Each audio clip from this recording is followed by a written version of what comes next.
started. It's homecoming weekend, so I know there's thousands of things on campus. So we will probably have people coming in and joining us and leaving, which is fine. I don't want anybody to feel bad if you need to leave to get to something else. But thank you all for coming. My name is Rosalind Tedford, and this actually was my big idea.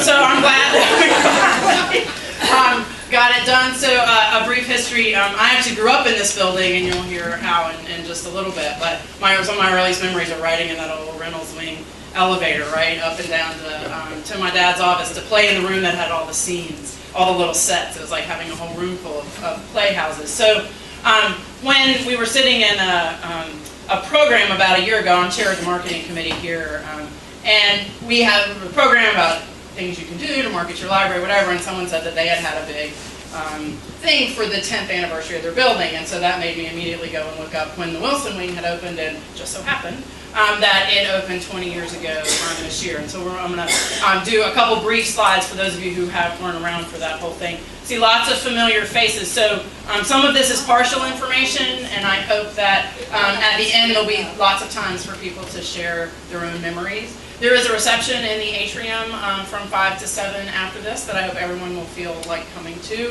Has wine and some hors d'oeuvres, so feel free to join us down in the atrium at 5 o'clock for that as well. So without further ado, so I got brainstorming with Giz actually earlier about all of the various departments that had ever lived in the library, and I suspect there's actually more than this. But what a lot of people don't know is that when the library was initially built, it was an academic building as well as the library. And until Trobel Hall was built, English and history at least were in here, as well as the theater on the 7th and 8th floors, which you'll hear more about in a little bit. Dr. Gokley in Asian Studies had an office. Econ actually lived up on the 8th floor when I was an undergraduate here in the late 80s, and they were here for a while. Theater was here, speech and debate. Of course, they moved out in 76 when the new Scales Fine Arts Center was built. At the end, if people can think of other academic departments that were in the building, I'd love to hear about it. So a little bit on the Wilson Wing timeline, just so we have a framework. So the groundbreaking was on the 20th of 1990. Actually, construction started earlier than that. They did the groundbreaking out front because construction had already started in the back. So behind the library was actually a parking lot, and they built the Wilson Wing there. In the fall of 1991, as best as I can piece it together, the ITC and reference moved in to the Wilson Wing. I don't know how many people remember this, but the card catalog took up the whole far end of the atrium until we eventually got rid of that. December 10th, 1991, the books began to be moved after 8 months of planning. The H's, and I found this through old Library Gazette. Some of you all have worked here, and we have this little newspaper, and we have kept them and archived them, actually, Library Gazette. So we went back and looked through the old articles. That's right. And some people apparently never throw them away. But it took 13 work days to complete just to move the H's, which now occupy the 6th floor over there. And in the middle of all that, the elevator burnt out, not surprisingly, I suspect, to do that. And it was actually, the move was done by library staff and faculty volunteers and families of library staff, actually, some of whom, I think, Bill, you were on the list. Did you help? There were a bunch of faculty that were listed. Jim, I know, helped, that came and helped us with the move. So it was all done in-house. And then the books were moved then in December and January, and the dedication ceremony coincided with Founders Day convocation in February of 1992, although the building at that point had technically been open for a while, but they did that. In addition to the changes, obviously, that happened with building the Wilson Wing, a lot of changes happened to the Reynolds side as well, including the front entrance moving from what is now the Red Room that's right out here. So you used to walk up these horrible granite steps that people used to break their legs on all the time, and iced over, and so you would enter into the library on the 4th floor, and so that, at the same time all of this other construction was done, front entrance was moved to the 2nd floor. The zoo, which was this very loud, noisy study room space, is now was then converted to all-night study rooms. It now is Starbucks, right, and the study room on the right as you enter the library. But that had been one giant room before the entrance was moved to the 2nd floor. Current periodicals actually briefly moved to what is now the Mandelbaum room until they realized, I believe, that it wasn't big enough, and so then it moved back to what was the entrance hall. Government documents had been on Reynolds 2, moved up to Reynolds 4, and microtext did the same.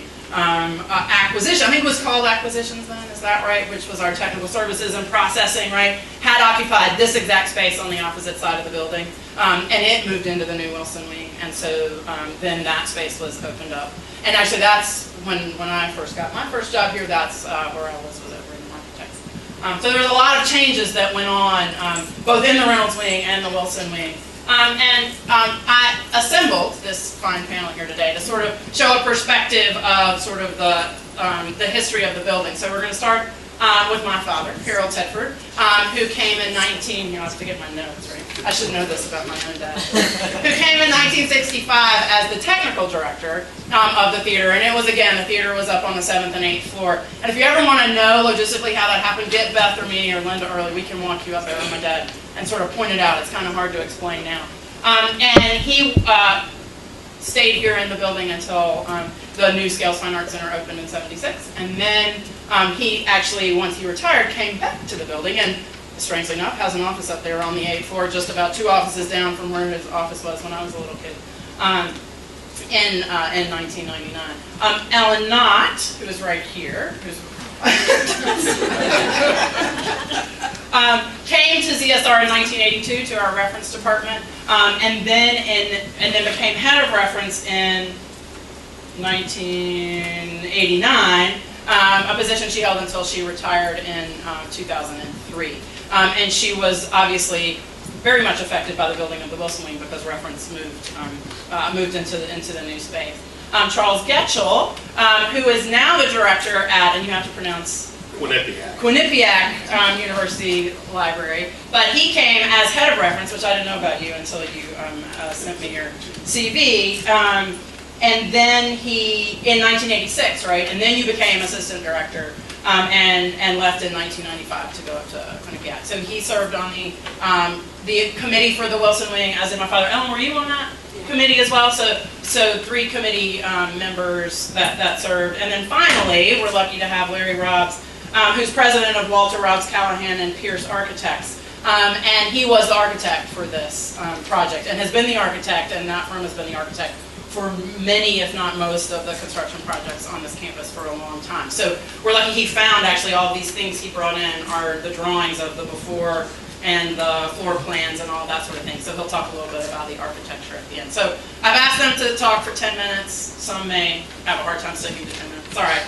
We have till 5, right? And so we'll start with my dad to talk about the early years of ZSR, and we'll sort of progress down the line. Frightened already. Let me see if I can get this so I can talk into it and read at the same time.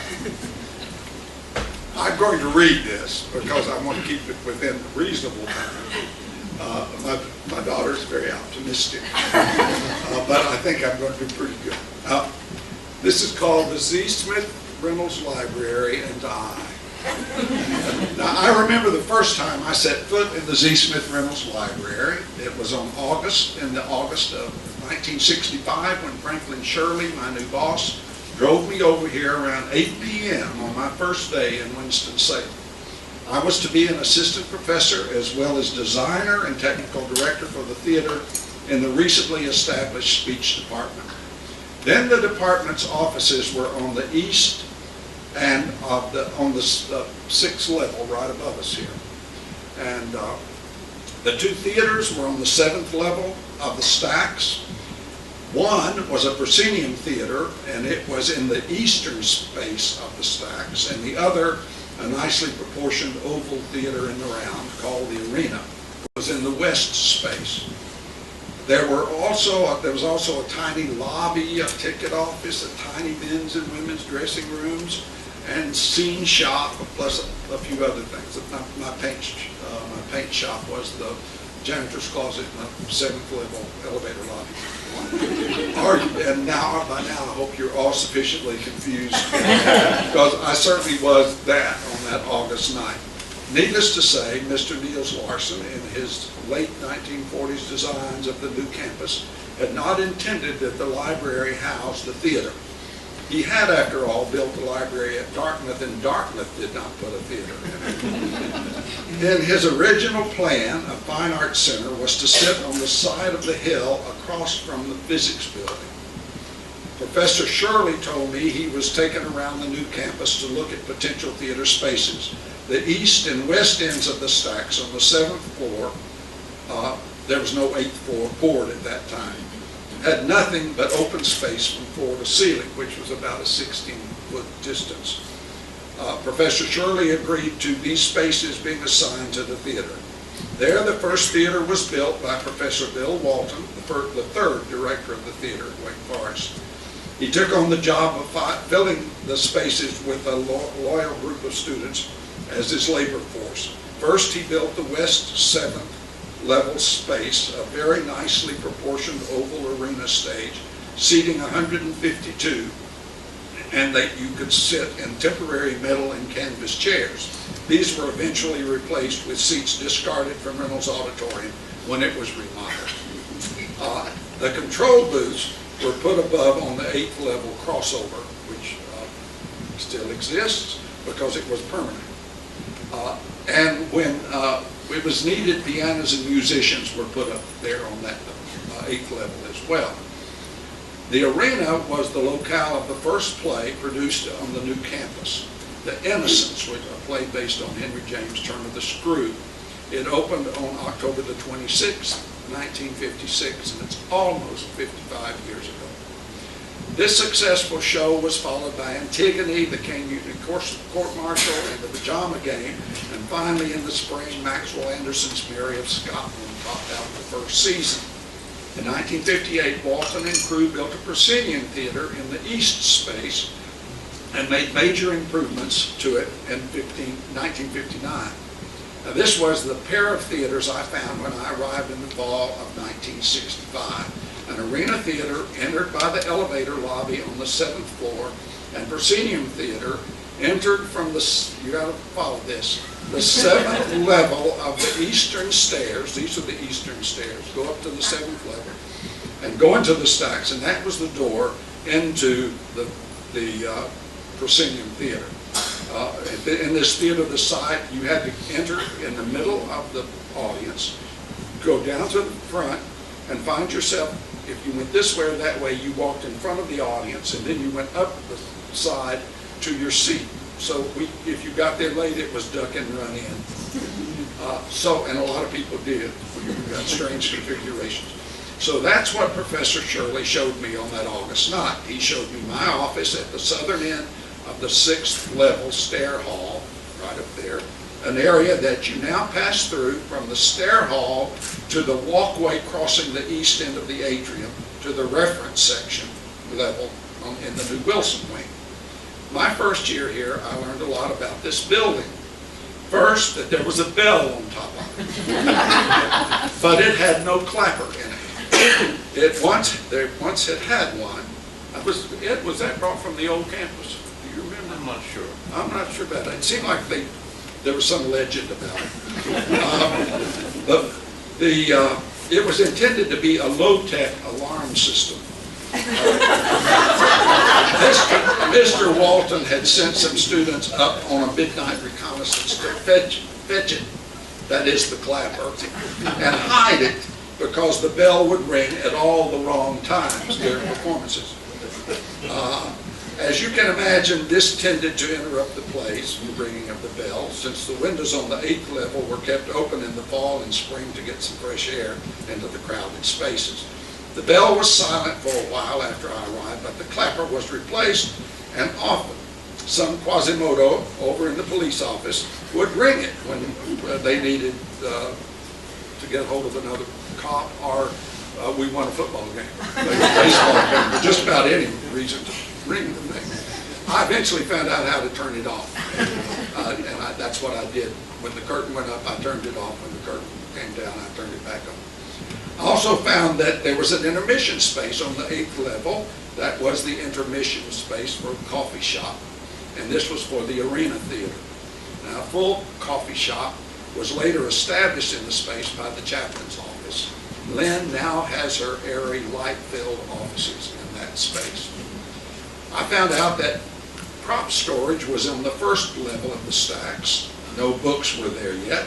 And the costume room and storage, which had been on the 6th level in the stacks, was now in a large room above the main entrance on the 6th level. This space is now the center section of the art and music collection, or was last time I checked. Other areas of the building were still vacant since Dribble Hall had recently been built, and the departments, once housed higgledy-piggledy throughout the library, had moved to more splendid quarters. And Ed could tell you about what it was like moving and living over here too. All of the scenic supplies were delivered to the back door.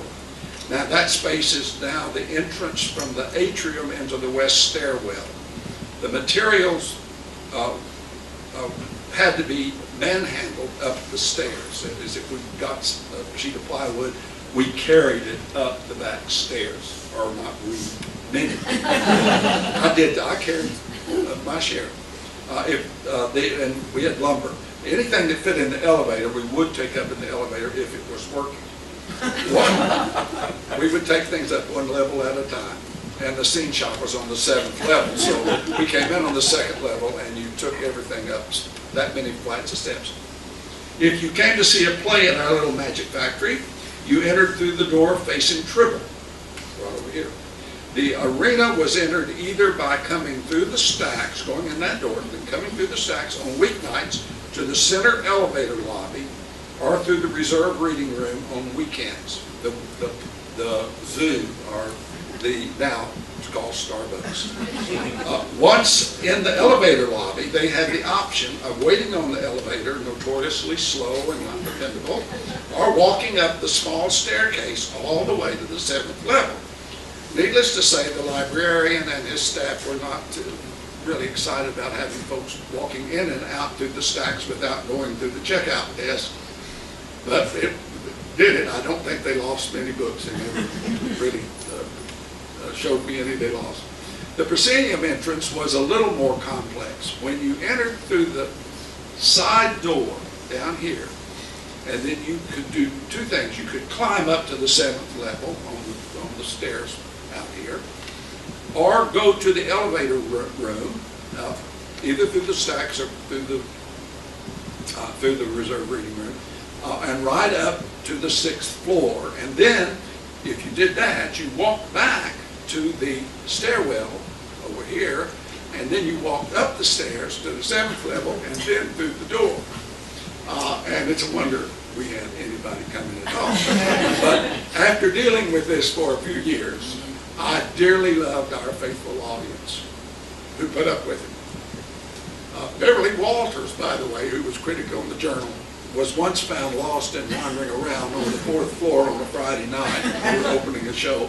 I think she had a good supper of wine. I don't know whether she was coming to see Under Milkwood or The Good Woman of Setsuan, but she should have been, because a very young Ben Brantley made his Wake Forest theater appearances in those two shows. Ben is now the chief theater critic for the New York Times.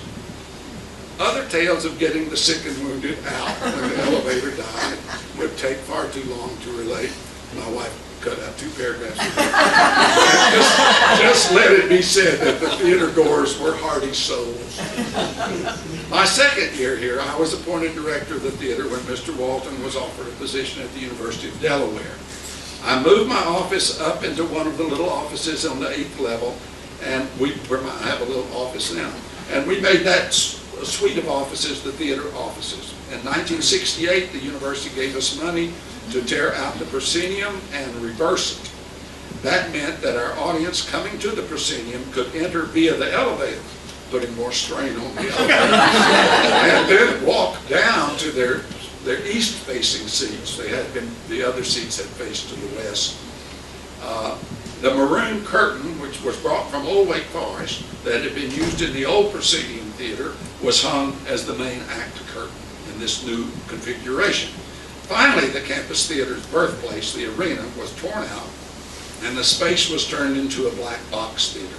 And we called it Studio 7 West. Wasn't that classic? And one of the main reasons for such remodeling was to replace the old dry lumber with fireproof lumber. a feature that was given one workout when a storage area fire started. We managed to get the fire out by sending students racing throughout the building. This was in the middle of the morning, just before I started a class. And we managed to get it out by sending them racing throughout the building, bring up all the fire extinguishers that they could find, and someone was standing outside the storeroom, received them, crashed them to the floor, which what you did with fire extinguishers, and crashed them to the floor, and then handed them to me, and I sprayed on fire, covering my nose as best I could, and we put it out before the fire department got there, and no books were harmed. The seats in the new arrangement, which we christened Studio 8 East, another classy name, were the seats from Reynolds Auditorium that were recycled and refurbished and were used again. We opened Studio 8 East with George Bernard Shaw's Heartbreak House. Opening night, the seats were still being installed on the risers while the actors were getting into costume and makeup. The Lazy Carpet Company, I still curse, only finished laying the carpet at 5 p.m. the afternoon we were to open. But they only did it after I told them that morning in non-academic language just what would happen to their rolls of carpet if they didn't finish the job that afternoon. And they were there, there had 10 men there by 10 o'clock, and they got it done. I was upset. Then the remarkable Wake Forest spirit went to work when the Kitchen House Gang, as they called themselves, showed up. And in 2.5 hours, they finished putting the seats on the carpet. And the show opened, a full house, and none of the audience was aware that half of their seats were nailed down rather than bolted down. They stayed that way until we moved. The most popular show of our time in the library, at least people still say it was their favorite, was A Funny Thing Happened on the Way to the Forum. The cast included one of the library's own, Linda Edwards Early, who played Domina, a horny Roman matron. And it was a great job of acting. She also was a stellar Lady Macbeth in the Scottish play. The Scottish play is another set of stories. The play is cursed, as you know, and we got through it with only one broken nose and one sword, rented from New York, to come loose from its moorings and to go careening off into the wings, narrowly missing one actor about to enter on an entrance. And my daughter Beth was in one instance in Finian's Rainbow. She was one of the children in Finian's Rainbow. So two of your library staff were active in the formation of theater. The color scheme of our new theater was black and red, and I thought it was pretty snappy looking. One student, Wag, Doug Limza, who I'm sure will probably remember, thought it looked like a skanky New York bar. But thus it remained until we moved to Scales Fine Arts Center in 1976. Now the move itself might be of some interest. In 1976, the final play in Studio 8 East was Shakespeare's A Comedy of Errors, a red, white, and blue wonder, and it was the bicentennial production, and we set it in a circus. On the final night, we had a grand closing ceremony, invited all the theater alumni back that would come, then a good many came. The final curtain was, we gathered together for some reminiscences. Then we put all of those who had acted on that stage or any earlier Wake Forest stage to come up on the stage. Those who were left in the audience applauded the assembled actors as they took their final bow. And then we pulled the curtain. The maroon curtain from old Wake Forest, we pulled over. Then we unhooked it and took it down. I love this place. I promise that we will do that. Next, Cindy Ellis, who's now a Baptist preacher, coached the theater ghost into a bottle, and a stopper was put in it. And, then we took the bottle and the curtain over into the nearly completed theater space in Scales Fine Arts Center. We uncorked the bottle and let the ghost out and hung the curtain in the rehearsal room. Now, what I can remember about our noisy little magic shop above all the books is far too much for this afternoon. I've always loved libraries, so being in one was a great pleasure. So when we had a chance to move, we were compelled to move. I think the growing collection of books just pushed us out. And it was more than a little bit of sadness that we left, but we didn't hesitate since we moved into one of the best facilities to be found anywhere at the time. But I was lucky enough to be appointed to the committee that worked on the design and building of the Wilson Wing.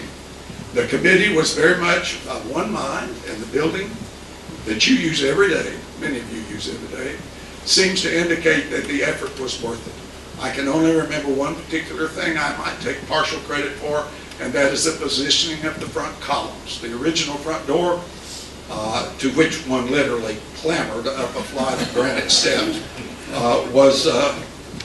was faced with splendid limestone carving, which was going to be lost up high and behind the columns.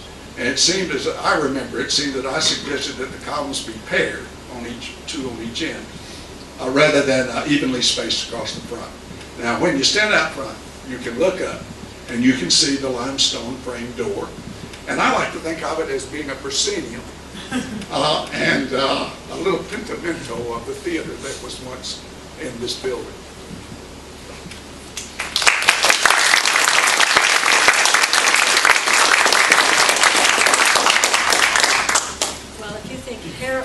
If you think Harold had problems in this building, I would like to read for you the preliminary report of the library administration of the proposed construction and renovation. This was 1987.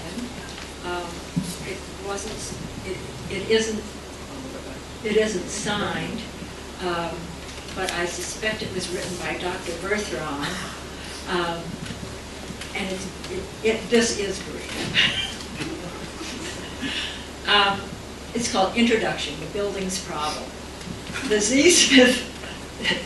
Smith Reynolds Library building, now more than 30 years old, has served the university remarkably well. In terms of size, it has, up to the present, accommodated the growth of the faculty, the student body, and most notably the collections, which are now surpassing the maximum number of volumes the building can contain. In terms of facilitating effective library service, the building has been less successful. It was old-fashioned when it was constructed, representing philosophies of access and services which are now long out of favor. Collection security was provided by closed stacks, which denied access to the shelves to most readers but controlled the circulation of materials. Because the books were locked up, 3 entrances and exits at the front and on both sides were possible and posed no significant security problems. When the stacks were opened up, collection security became a problem, even with the 2 side doors now closed. Loss by theft is still at an unacceptable level. Library access for handicapped individuals has been prevented by stairs at each entrance except for the rear service door. The difficulties experienced by the handicapped are unacceptable by current standards. The basic design of the existing building is in keeping with 19th century library architecture and thoroughly inflexible by modern standards. Newer buildings tend to be modular or otherwise flexible, so that reading areas can become book stacks and book stacks can become offices. Sort of like the theater operating up there. And book stacks can become offices or reading areas, but the Wake Forest building was designed so that book stack space cannot be converted to other use. Rather than having a large, efficient stairwell oriented toward the front entrance, it has 2 large stairwells oriented to entrances now closed, with only a narrow service stairwell at the center. As the collections have grown and filled up the building, they have also become more complex. reference tools have proliferated and become increasingly sophisticated. More and more assistance is being required from librarians who cannot always be located where the help is needed. For the present seating capacity, or the present seating capacity of the library provides 840 seats for a student body of approximately 3,600. Now, I believe it's more than that today. According to a standard formula which suggests seating at 35% of the student body, present library capacity is inadequate by 420 seats. Other problems with the building include its unreliable heating and cooling system, large uninsulated windows, uneven acoustics, lack of provision for wiring for computer equipment and telephones, inadequate signage. Most of the furnishings have deteriorated.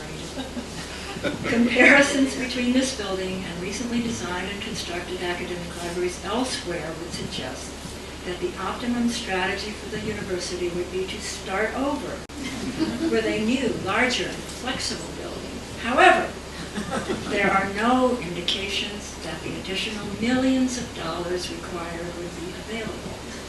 Moreover, the existing building does not deserve demolition.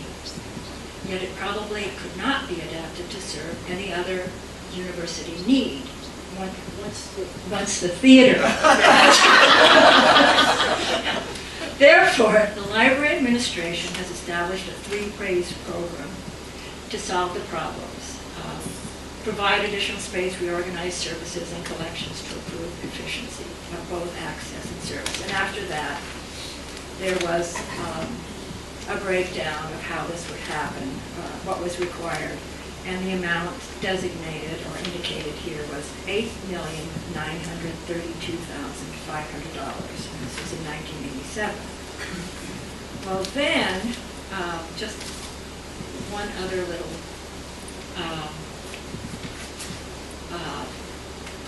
read here, just that much, was included in the dedication brochure, which was dedicating the Wilson wing. And at that point, what got at, this was for 60,000 square feet. That's important to remember. This estimate of 8 million. But in here, designed by the firm of Robs, Callahan, and Pierce, the Wilson wing incorporates materials and architectural elements which complement those of the existing structure. Another important thing. Library users will find this splendid wing, 2 additional stacked floors of study space, the reference department and current periodicals, a bibliographic instruction lab, rooms set aside for group study, and an information technology center. Directly above it, it said that it costs $7.3 million. So what happened here was that when the committee did their work and the proposals were made, there weren't the millions of dollars that Dr. Berthrong had mentioned. And so the plan had to be modified, which Larry can speak to. But I just wanted to say that to me, the miracle is that it happened at all. And to my mind, it turned out to be so functional and so beautiful that it certainly was just beyond one's, in my opinion, just beyond, the wing itself is just beyond what one could have hoped for. I think the crowning event of that is the atrium itself.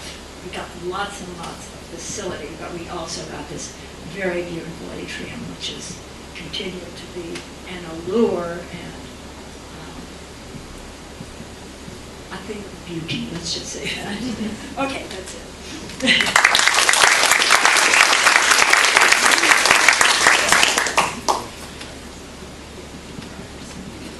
Take that out and stand.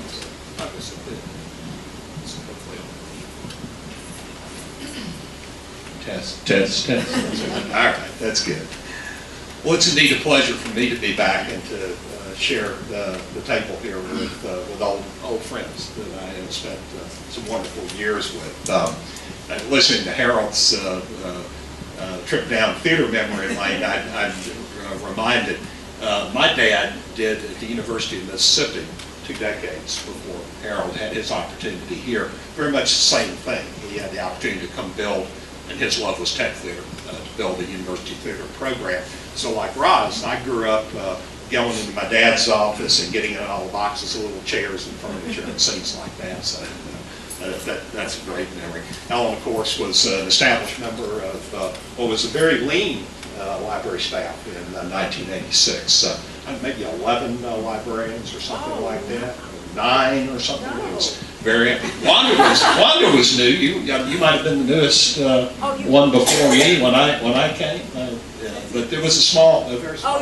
You're talking about the whole library. Whole library staff. Yeah, it was a very small staff. And then, of course, the opportunity to get to know Larry and to work with him once the project got underway. Thinking back on this a little bit, what struck me and really what I've carried with me in the 16 and a half years, almost 16 and a half years since I left Wake and Winston-Salem, was what a tremendous opportunity I found myself in when I came in 1995. And so consequently, what a tremendous opportunity Wake Forest University was already engaged in, one of tremendous change and growth. And at the level I came in at, as had a reference, I wasn't privy to all the top level conversations. Sometimes I wish you were still that way, where I am now. But I remember, you hear things and you learn things and you talk to your colleagues. And I remember learning pretty early on about some of the very ambitious plans that President Tom Hearn had embarked upon, and the group of senior administrators that I guess he had both inherited and had built in his years. He had been here just a few years before I came. And some of the efforts to expand Wake Forest, to give it even more national prominence. And one of the cornerstones of the change and opportunity was the library. And that was good news, because I remember coming from my interview, and Merrill Berthrong, the Venerable Dr. B, being the director, I spent most of the day that I was here in his office talking with him. He did at some point take me out around the building and introduce me to staff members. And I remember meeting the 2 full-time reference librarians who were here, Helen Reifus and Carrie Thomas. Carrie Thomas, by the way, is college librarian at Colby Sawyer College in New Hampshire, if people didn't know that, where she's had that position for a number of years and doing very well. And I see her from time to time in New England meetings.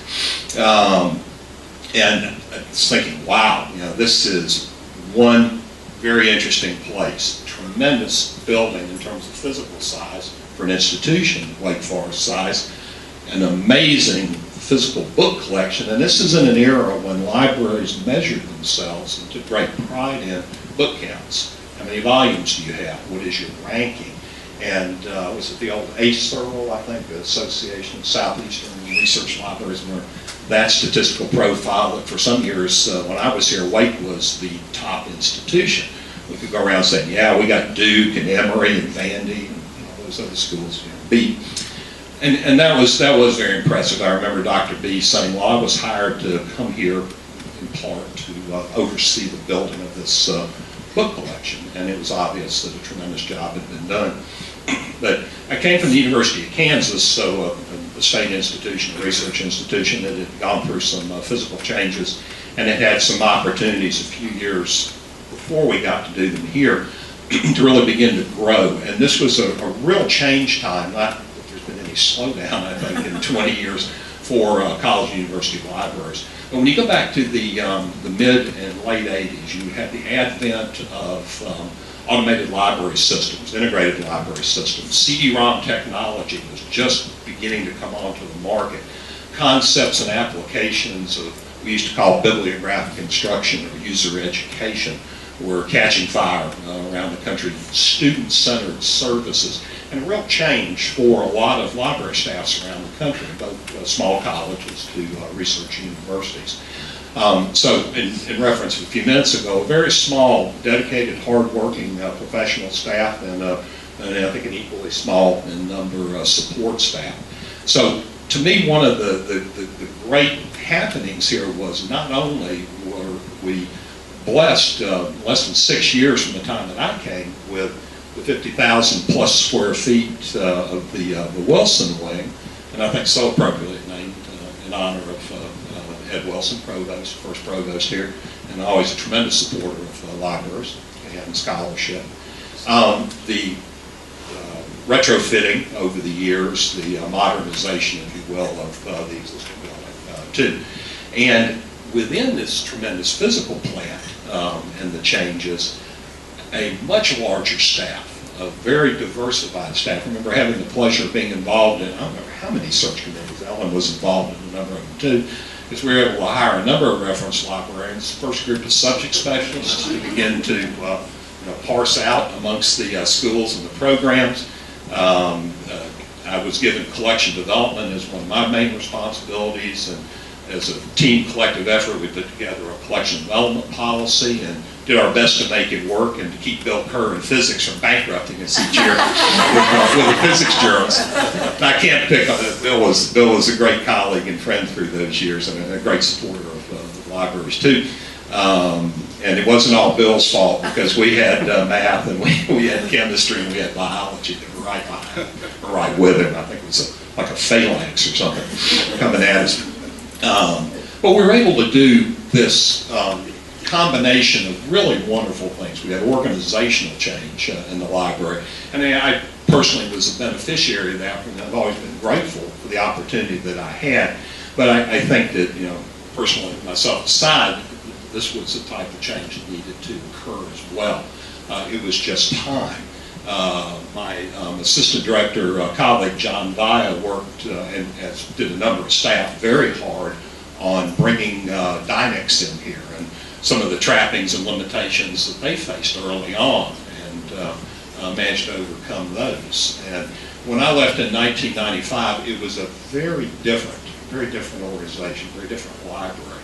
I had a chance to visit with Ken Zick for just a minute earlier, and I always thank Ken for the opportunities he gave me. Library administrators rarely get to work with senior administrators who, at one time in their life, were librarians. That's a rare occurrence.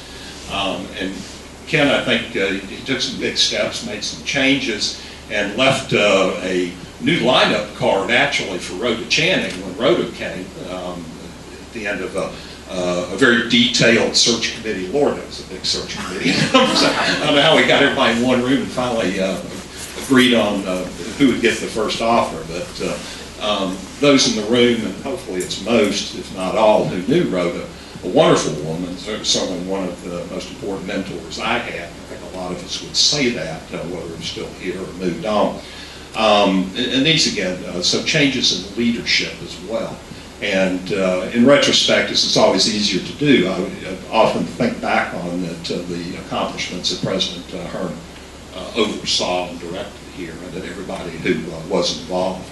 So change and opportunity, the taking of a large but very ungiving, as has been adequately portrayed here, facility, one that was way past its, what's a little out here, I'm past my prime, is that it? It was way past its prime when it was built here.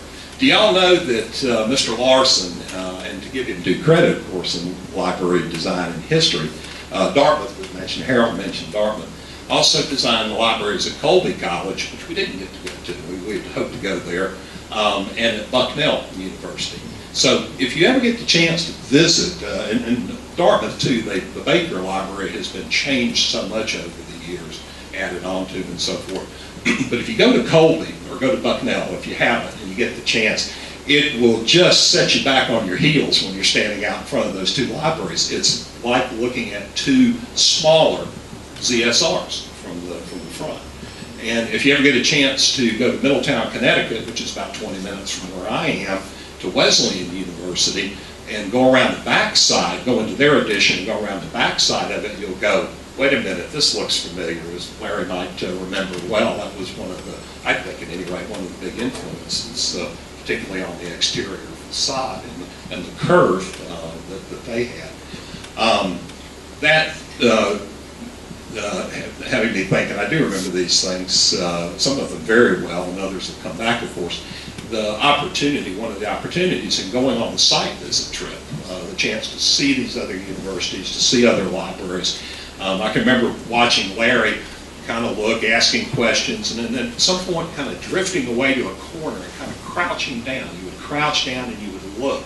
And the first couple of times I would think, what is he doing? And he was absorbing a lot of information and ideas, which architects who ply their trade well and successfully do, and come back and turn them into working ideas here. So everywhere we went, Holyoke, that was Mount Holyoke College, that was an interesting one. We went to Princeton, we looked at the light wells and the use of light there. Went to Lehigh. And Lehigh was one of those, as an engineering, principally an engineering school, was out in front of the curve with computing services and trying to integrate them into library services. And some of the models that have become standard. I'm in one of those, a hybrid or integrated model where technology, computing, and the library are all in one division. All these things that we got to see and bring back here. And all this translated into this change. The support for not only the construction, even though that's right, I've forgotten about having to downsize a little bit, but for the materials budget, we did a massive collection analysis project that ended up involving pretty much all the library staff, I think, at one point, with an outside consultant hired. But it was very successful in helping to change the way libraries and others were doing this. We were kind of catching into the flow of how librarians played a very important role and a very proactive role in building library collections and reaching out to work with our teaching faculty and colleagues here. It was very memorable. All of this, I didn't know it at the time, of course, that when I left, I wanted to be a college library director at the time. That was my interest. And with Rhoda's support and blessing and teaching, I went off and set out after that. I got to do this all again in terms of the building project. And I thank folks like Larry and Ken Zick and others for giving me the opportunity and to share as I got to, because it was a lot easier the second time around. Now, the lead architect of that firm up in Connecticut, he's a pretty tough cookie, but Larry taught me well, so that was good. And all these things, they come around. In history, I had the chance to teach American history at Quinnipiac for most of my years there. I remember learning as a graduate student, the history works in cycles. Some professors will tell you, and they told me as a student. And so I've had the chance to experience some of these cycles. And it brings you back around, and so today back to this spot. So, I had one other, or two quick anecdotes that I was trying to think what was funny, what people might find humorous. I don't know if they do. We got to Harrisburg, Pennsylvania. We flew to Harrisburg, Pennsylvania to begin our driving trip to go visit these institutions. Went to the rental car place, out to the parking slot, and here is this big black Lincoln Town car.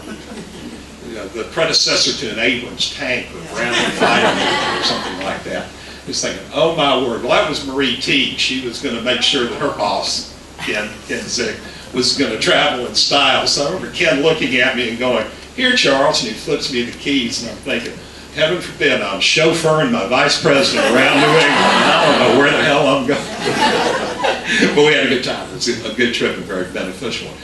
The other one I remember, I was not part of the Interiors Committee, which is a good thing.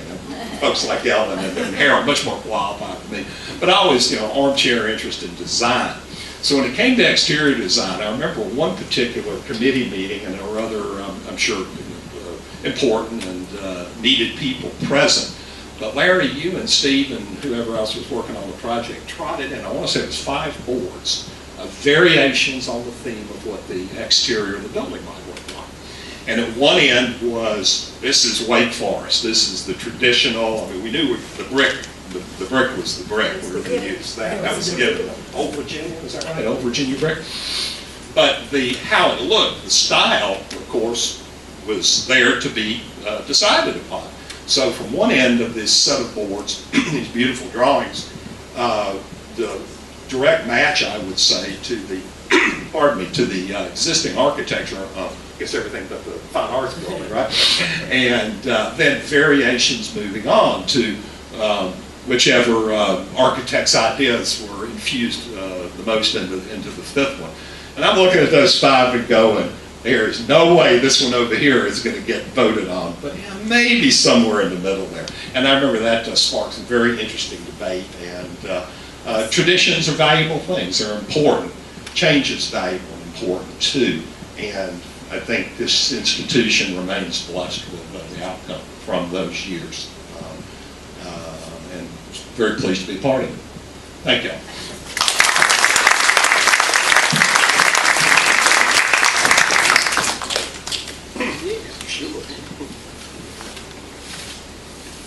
Well, as an architect, it's just great to be asked back to a building. And especially when the invitation is not from a lawyer. So this is great. So we said, yeah, this is pretty good stuff. So it's nice to come back. And my wife is real happy because now these boards are no longer under our bed. I can get rid of these. I can now turn these over to the library, and that would be wonderful. You know, one thing you learn as an architect early on, as soon as you graduate, you need to have one or two things happen. You have to be very wealthy, so you can design your own buildings and be very happy, or you have to learn how to live vicariously through your clients' money and through their projects. And so I'm the latter rather than the former of that, and have been for 4 years. And you know, it's wonderful when you can be involved in a project that so many people get energetic about and get excited about, and especially when you're dealing with a building that has so many issues. So I'm happy. The more issues you have, the better I feel, because I know that we'll be able to solve those the best we can, and at the end of the day, have something that's pretty exciting. So it was a great experience for us. I had Dr. Anderson called our office. We had not really done any work on Wake Forest, and said, would you be interested in designing a library? Sure. So how many libraries have you done? Well, we've done a little one down at NC State for part of the textile school, and a few other little things, but clearly, you know, we are not a national firm that has a portfolio of hundreds of libraries. But what we are good about, what we were very good about, and still feel good about, and that is listening and going through a programming process that tries to identify what the problems are. And we did that with this group, and we're great about it. And you know, if you don't do anything else, if you can do that, then your chances of success are great. The design process is one of investigation and exposing and coming up with alternatives and coming up with ideas for the clients to look at, to ponder, to think, to vet, to go through a whole very long process that at the end of the day, you come out with a consensus that is better than anybody individually could have come up with on their own. And I think that's kind of how we approach this. So we started, so we said, sure, we'll come on over, and we did that. And Ken Zick then sort of formed, sort of heading the committee, and then off we went. And like every project that I've ever been involved with, there was the budget, and then there was the real budget. You know, and there's somewhere in between is kind of where you really have to go. So you have to navigate through that. So you know, that's just life, and that's kind of the way it works. And you know, part of that I think is good. It forces you to really think about things and really make informed decisions, but make good decisions as opposed to just sort of wandering off willy-nilly and kind of doing whatever you're sort of doing. So we went through a programming process, and this is the document. I'm glad you found this copy. We have moved our office 2 or 3 times since in the last 20 years, and these things have a habit of disappearing, unfortunately. So the ones are on my bed, but that's good. So, and the fun part of the programming process is taking over a room and inviting people to talk. You know, just talk. Tell me what's wrong. You know, and so we took over. I've forgotten where the conference room was at the time. Probably was Probably was the Johnson. the Johnson. Yeah, okay. So we put drawings all up on the wall of the existing facility, and we invited folks in who talk specifically about their areas. And then as we got information from them, we would do a card and we would describe this information. Periodicals would say something, or we would talk about modular shelving, and we would do little pictograms. So this is pre-Pictory, or what was the name? Pictionary. Pictionary. There you go. Pre-Pictionary. Which I love. It was my kind of thing. So, but it was a way for us to graphically respond to what we've heard, because as an architect, we know what we're talking about. Of course we do. We've been trained. I went to school for 5 years, and absolutely didn't know. But to have to try to talk to someone about a plan when they're not used to looking at a plan, it's a scary thing. Because some people get it, some people don't. Just like the periodic table is a mystery to me. It will always be a mystery to me. So that's why we all sort of do things differently. So using a graphic means to kind of describe all that and sort of shake all that down is kind of the product of the program. So, and as an example of that, we're talking about Mr. Bertram, when we were doing the plans and we were putting up options and things like that, his eyesight was fading in his later years, and he would stand maybe 10 feet away and be doing all this great presentation about saying isn't this wonderful, that you enter the space from this direction and you do that because of blah, blah, blah, and then it'd be great, and one thing, another. And he would nod his head and this sort of thing.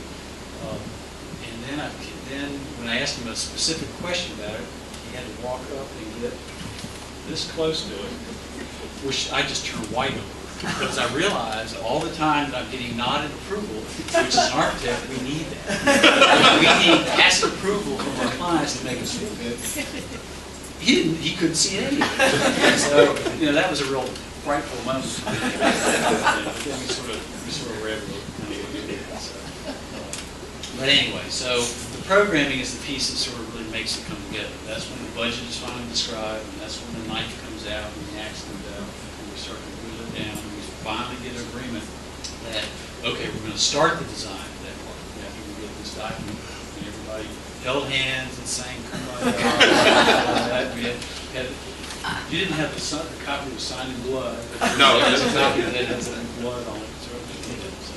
So that sort of got us to the point of saying, this is what we need in the building. This is not a solution, but these are all the problems, and this is how we need to address that.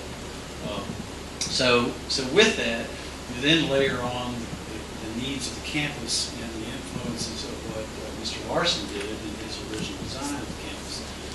And as you know, it's unique to have a campus that a critical mass of buildings were designed and built at one time. Most campuses start out with 2 or 3 buildings, and then they morph themselves over 100 years or 150 years, and it comes through different styles and different thoughts and things like that.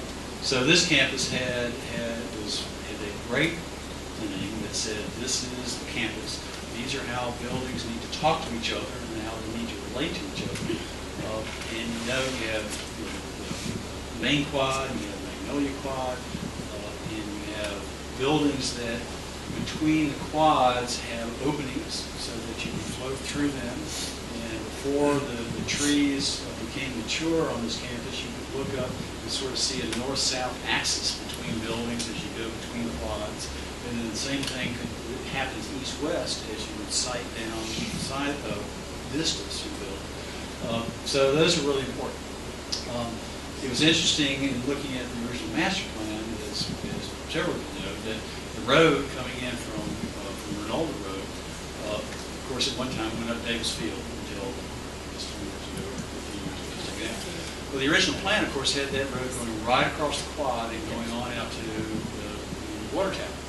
So, the campus was designed when the automobile was king, and that was the most important thing to happen. So the idea, you're driving through the Seaway Forest, you can drive right up, stop your car, look down and see Whitechapel, and then look down and see Rinaldi Hall, and keep on going with your car.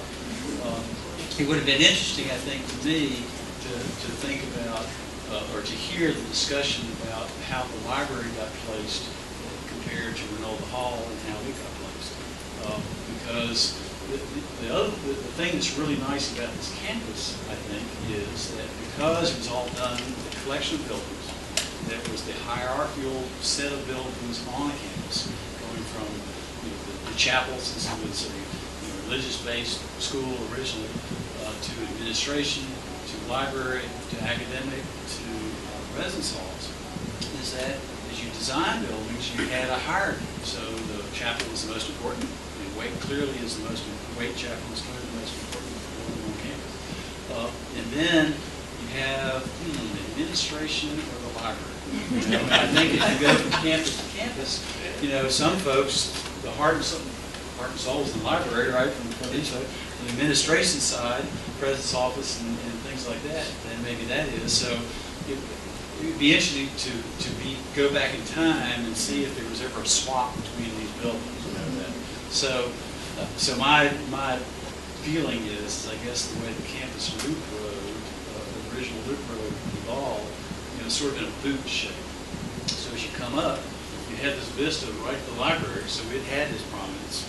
And then theoretically, you would continue on and have the vista of Waite Chapel and Reynolda Hall, and those are the three, you know, most important buildings as you went through. So seeing that was or sort of thinking about that was really interesting. And also just the level of detail that buildings like to have in that hierarchical sense, which is sort of gone by the wayside, I think, now in today's architecture. In that the most detailed building was the chapel, and then the Reynolda Hall, and the library, and academic buildings, and then residence halls rarely had columns. They had doors to go in. You know, they were not celebrated like they are today, where buildings, sometimes each building is trying to be celebrated unto itself, as opposed to saying, this is my role. You know, I think there's a lot to be said for saying, this is my role in the community. That's a whole other philosophy or that. Yeah, so, anyway.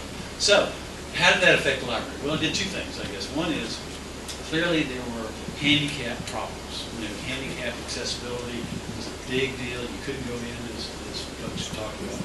So something had to happen up front. We talked about lowering the entrance. We talked about doing a nice entry, but in the budget cut, that initially wasn't going to happen, you know, because you couldn't afford it. So it was going to be an entry that was going to happen. I'm thinking, you know, you're driving up Davis Street, you're looking at the library, and this is just not looking the way it's supposed to look. But nevertheless, we're kind of heading down that path. And I'll circle back to that. But anyway, so going to the library itself, you know, the building, as said, designed in the late 40s, was on a model of 100 years before. So of closed stacks. So the stacks were then designed to be the structural support of the building. And that was the way the libraries were built. So that's fine if you want to house the books in the most efficient manner, because the structural members, as opposed to having a column that's, you know, foot square, are just 3 inches square, because they're so repetitive. They're every 3 feet in one direction, they're every 6 feet, I guess, in the other direction. You can hold all that weight up. And all that's great until a patron who is not familiar needs to go retrieve a book. And that's no good. So the core of this building was done in a manner that was done 100 years earlier, and was woefully outdated and that sort of thing. So that was kind of a challenge, because, you know, if we're going to do an addition, the only place the addition could be would be on the back. With Larsen in his plan, you have this quad, you had the site at the other end for another future building, you had the remnants of a little quad back here that sort of faced the river, and you couldn't go out the north side, so the only thing you could do was to go out the back. So when we headed in that direction, that would interrupt the vista. That would interrupt the whole idea of the east-west rhythm that happened on this campus as the north-south. So that's when the idea came about of the atrium. To say that symbolically we're going to keep that vista, even though it is symbolic. But if you're in the atrium, you can look and you can see east and you can see west. And that is the opportunity to create a great space that is the receiving point in the building. Because when we took the 4th floor entrance, which was the receiving point, brought it down to the 2nd level, when you came in, you were still sort of coming in the back door of the building kind of thing. And we needed to get to somewhere that when we finally entered, you'd say, I've arrived. You know, that's sort of the point of this. So the atrium really allowed that opportunity to make that arrival point. The only problem was there were structural stacks between them. And the only problem with that is there were 8 floors above you. Aside from those little details, it would have been okay. So it was a huge challenge from the structural engineer's perspective, and I had received numerous phone calls of, do you really want to do that? yeah, we really do. We got to go through this. Are you sure? Let's talk about the budget again. Well, I know, but this is the main thing. So finally figured out a way to make that happen, and that sort of opened up the door to the, I guess, the crux of the design.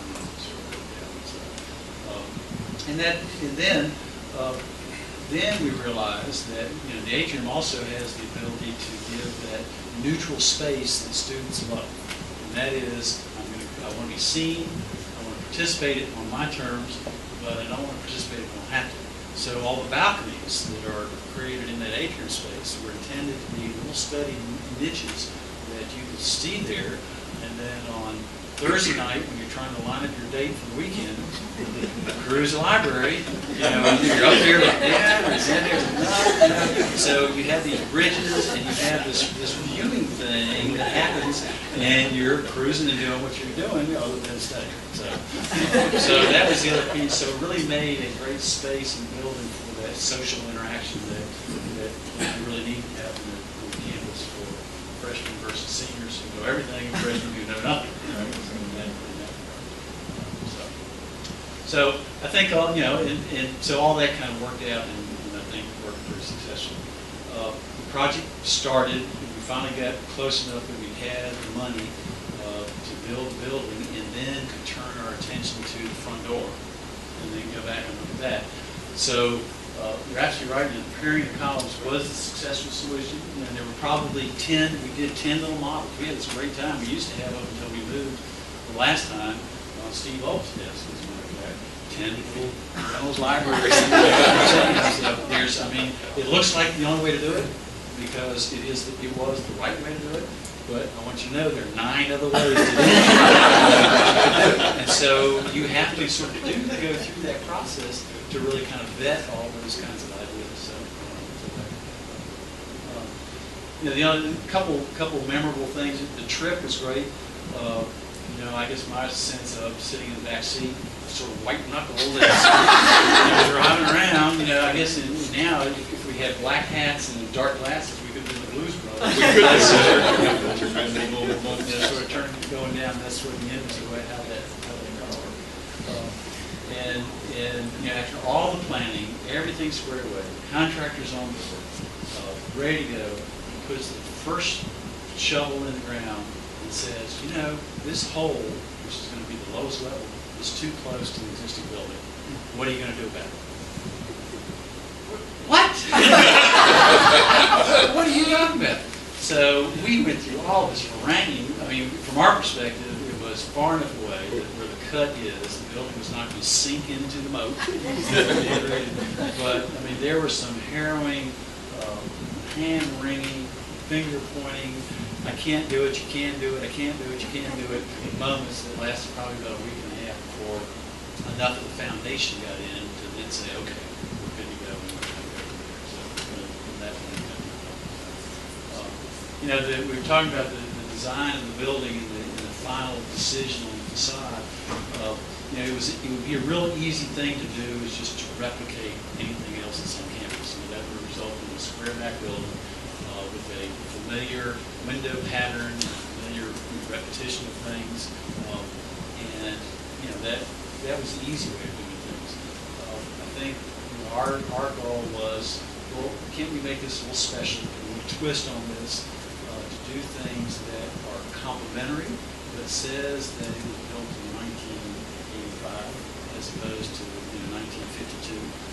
It's respectful. It's not out there on the edge because that's not what this campus is. So there were just some subtle things. Even the atrium creation, that didn't exist anywhere on campus, so that was the first time. The whole window wall was the first time. The gentle curve on the back and the little porch at the top of the periodical. They're all little elements to just soften this and trying to make that space really special and give it something that unique to the campus. And we're very proud of it, and I am very proud to say that of the we do a lot of work outside of Forsyth County. Most of our work is actually. It is wonderful to be in your town and see people and get responses and positive responses and unsolicited responses, which are even the best ones, of talking about how people have enjoyed the space and how well it seems to work. So we've been very fortunate. We've done lots of projects since. That was our first project. So our last project has been the new video board at Deacon Tower. So there's so I guess as I think about it, they're both information related. They're going from it's one extreme of information to the other extreme. Thank you very much.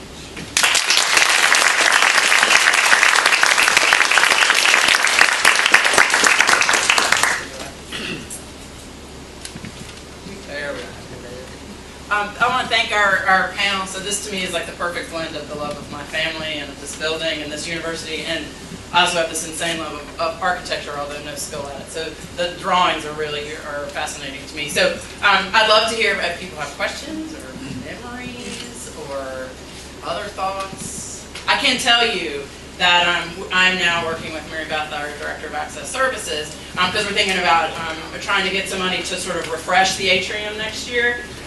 And so we've gotten a ton of student feedback about the atrium, so we did an online poll. We're doing focus groups next year. We've done whiteboards. And they want more power in the floor of the atrium, and they might want more tables because it is still the #1 most popular place to study. But for the most part, they don't want us to change any of the sort of major things that make it the best. But I think it's interesting because when that wing opened the year before I came back to grad school here. So I did I did graduate school here, and then of course I've worked here for 17 plus years. But it used to be that students would say there'd be one student at a table in the atrium, right? And now you get 6, right? And they pull in chairs from other places. So it's been a real change, and it's way more social now, I think, than it was when it was first done, when it was very much solitary people who wanted to be seen but still study alone. And now, literally, you walk in there anytime, of day or night, except maybe today because we're about to have a reception. But I really do think it is the most magnificent space, and it's where the tours end, right? A lot of tours on campus that come into the library, and you can just see on the faces of the parents and the students when they walk into that space. Wow, it's really impressive. So it is a terrific space. But other people who have been here forever, questions, and it is still a frustration, this old building.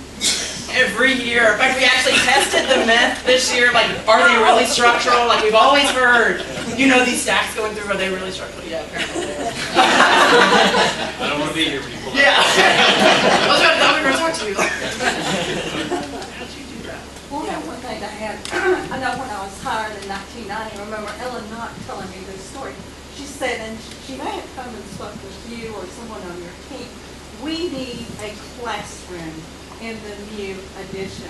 And that's how the Bib Lab came about. Because before, we were over here in government documents out in the middle of the big room doing teaching your instructions, classes. and people would just walk through, that room. Yeah. So, it was really great when we got to the Bib Lab. Yeah, and we didn't even know that we'd be teaching, 17 sections of Lab 100 and needing it and all that sort of stuff. Plus, in the evenings, it is an incredibly popular study space for students as well, right? So it serves a lot of uses. I'll just interject that when the budget came in below what was below what was projected, then we had to have a little review with our architect about what was going to be cut.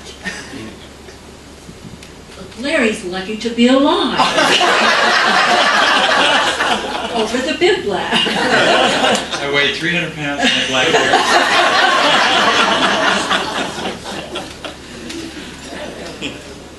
Can I ask you guys a question? Because I'm not sure.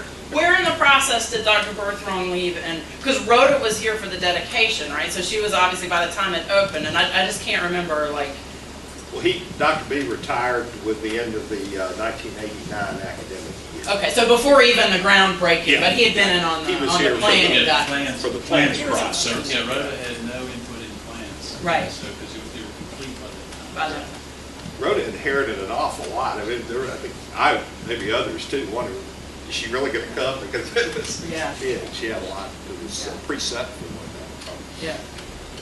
And she seemed to be pretty happy with it, so that was a good test, I guess, to, once again, to the programming and all that arm wrestling about what it needs to be in the classroom and things like that. Because that is the key to sort of making this thing successful. Right.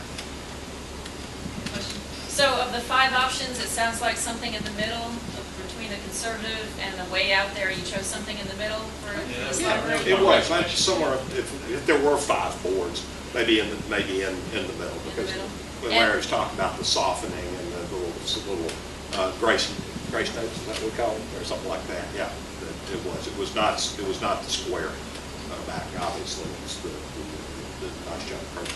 And I don't recall, I don't think we did a glass modern box.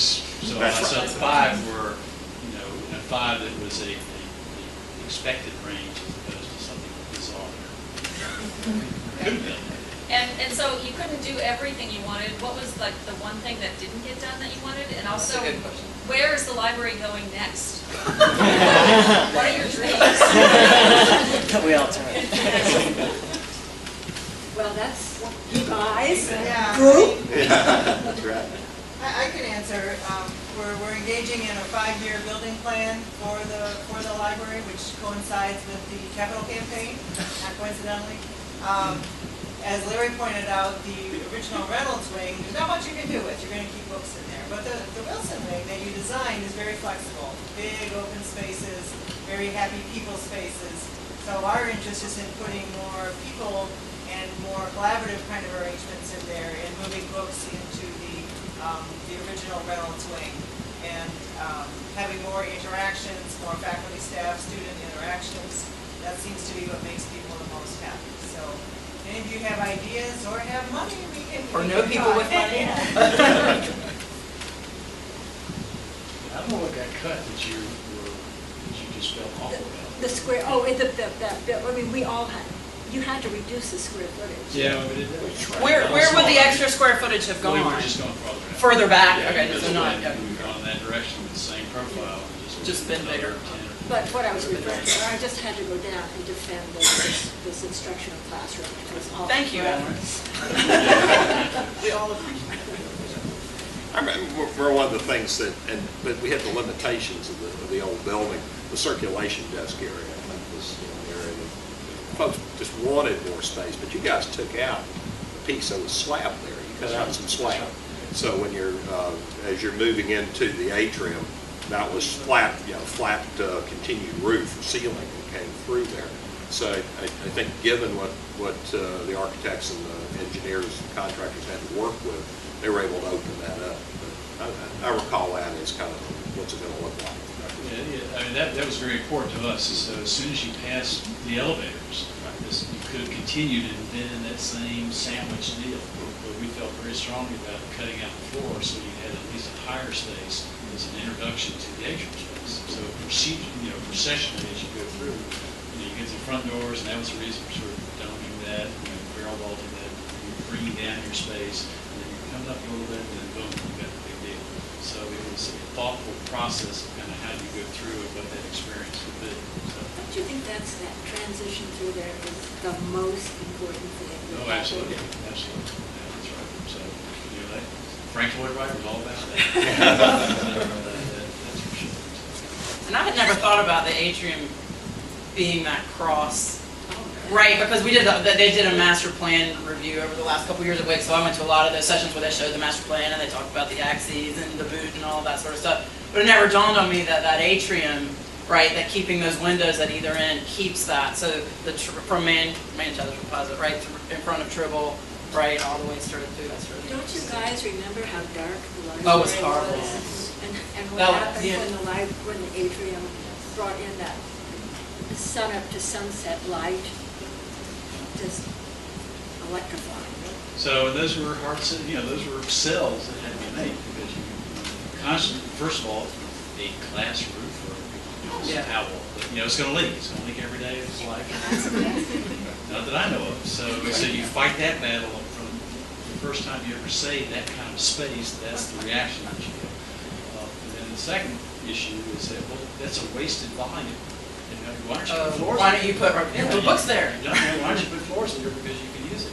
And that really doesn't speak to the human side of buildings, the monumental side of buildings, that, that as life goes on, there's a period in time in architecture where everything is squeezed down to just the minimum, and you lost your sense of grandeur because people thought it was a waste of money. I mean, it does cost, but I contend that's been a well worth piece of real estate on this campus that was created that could have been very different, could not exist.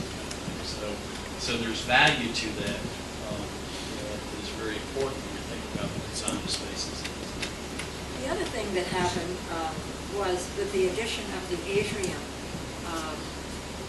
it retained the complete facades of all the exterior. The original building is complete. Nothing was lost.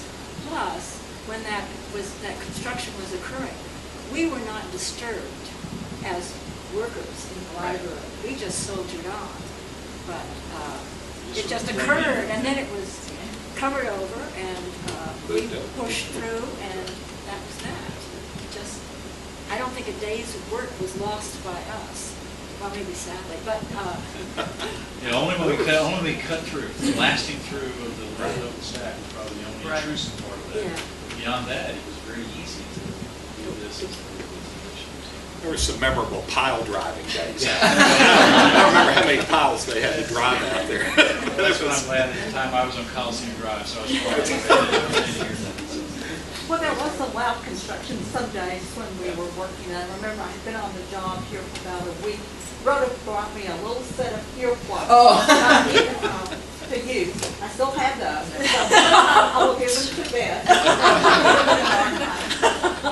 The good thing about construction, this too will pass. Right. That's what we kept saying. And then when it was all finished, it was so nice, with the nice, lovely atrium and then our big lamp, which we were all really excited about. Yeah, I remember some noise in my last year at Wake because it was being constructed, but you just found places to study, like on the front of the 7th floor, where you didn't, and of course at night.